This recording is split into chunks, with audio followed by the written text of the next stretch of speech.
আন্তর্জাতিক অপরাধ ট্রাইব্যুনালের নতুন চিফ প্রসিকিউটর নিয়োগ। কে এই নতুন চিফ প্রসিকিউটর? আমিনুল ইসলাম।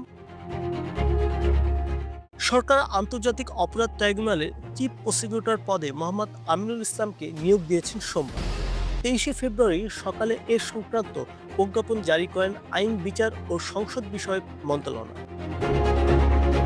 মন্ত্রণালয়ের সলিসিটর মোহাম্মদ মুনজুরুল হোসেন স্বাক্ষরিত প্রজ্ঞাপনে জানানো হয়, ট্রাইব্যুনালে মামলা পরিচালনার জন্য মোহাম্মদ আমিনুল ইসলামকে পুনর আদেশ না দেওয়া পর্যন্ত চিফ প্রসিকিউটর হিসেবে দায়িত্ব দেওয়া হলো। একই সঙ্গে পূর্বে চিফ প্রসিকিউটর তাজুল ইসলাম এর নিয়োগ সংক্রান্ত আদেশ বাতিল করা হয়েছে। মোহাম্মদ আমিনুল ইসলাম এর আগে পিলখানা হত্যা মামলার আসামিদের পক্ষে আইনজীবী হিসেবে দায়িত্ব পালন করেন। এছাড়া বিএনপি চেয়ারপারসন খালেদা জিয়া এর পক্ষে একাধিক মামলায় তিনি আইনজীবী হিসেবে ছিলেন।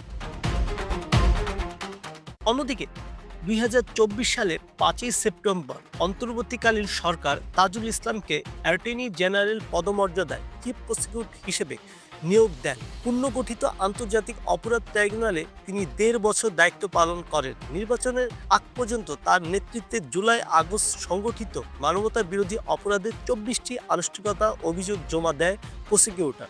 বর্তমানে এসব মামলার বিচার চলছে ট্রাইব্যুনাল 1 ও ট্রাইব্যুনাল 2-এ। ইতিমধ্যে 3টি মামলা রায় ঘোষণা হয়েছে।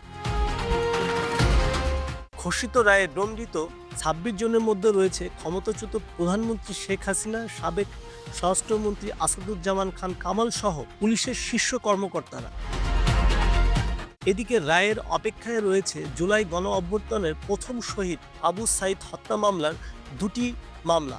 আগামী 4 মার্চ রামপুরা সংগঠিত একটি মানবতাবিরোধী অপরাধ মামলার রায় ঘোষণার তারিখ নির্ধারণ করা হয়েছে। এছাড়া আওয়ামী লীগ সরকারের শাসনামলে গুম ও নির্যাতনের অভিযোগে চলমান মামলাগুলোর বিচার ও ট্রাইব্যুনাল অব্যাহত রয়েছে। এসব মামলায় সাবেক সেনা কর্মকর্তা জিয়াউল আহসান সহ আওয়ামী লীগের প্রভাবশালী একাধিক এমপি, মন্ত্রী আসামি হিসেবে বিচারের মুখোমুখি হয়েছে।